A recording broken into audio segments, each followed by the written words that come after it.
അസ്സലാമു അലൈക്കും വറഹ്മത്തുള്ളാഹി വബറകാതുഹു. അൽഹംദുലില്ലാ വസ്സലാത്തു വസ്സലാമു അലാ റസൂലില്ലാ വഅലാ ആലിഹി വസഹ്ബിഹി അജ്മഈൻ.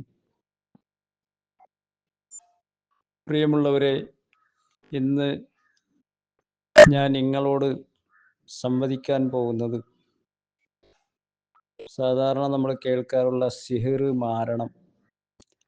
ആ സിഹിർ മാരണം നമ്മുടെ ശരീരത്തിൽ ബാധിച്ചാൽ പലതരം ലക്ഷണങ്ങൾ കാണിക്കാറുണ്ട്. ചിലത് രോഗമായിട്ടും വരാറുണ്ട്. ആ ലക്ഷണങ്ങളിൽ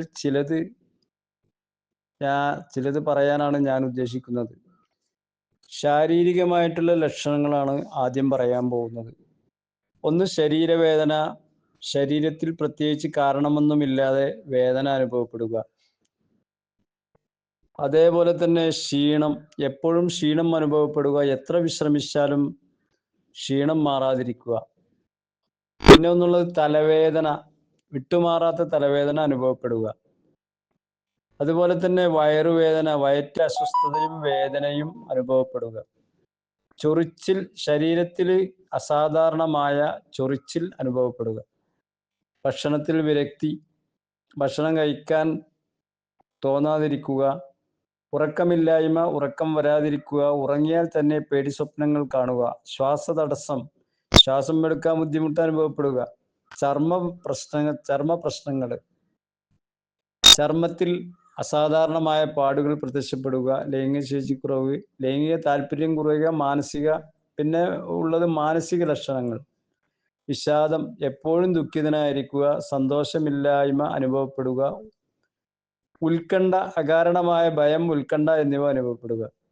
ദേഷ്യം, അകാരണമായി ദേഷ്യം വരിക, നിയന്ത്രിക്കാൻ സാധിക്കാതിരിക്കുക. ഓർമ്മക്കുറവും വരാം, കാര്യങ്ങൾ പെട്ടെന്ന് മറന്നു പോവുക, ഓർമ്മശക്തി കുറയുക. പിന്നെയുള്ളത് ഏകാന്തത, ആളുകളുമായി ഇടപഴകാൻ താല്പര്യമില്ലാതിരിക്കുക, ഏകാന്തത ഇഷ്ടപ്പെടുക. പിന്നീട് സംശയ രോഗം ഉണ്ടാവാം, എല്ലാവരെയും സംശയത്തോടെ നോക്കിക്കാണുക, പേടി ഉണ്ടാവുക, അകാരണമായ പേടി തോന്നുക, ആത്മഹത്യാ പ്രവണത, ജീവിതം അവസാനിപ്പിക്കാൻ തോന്നുക.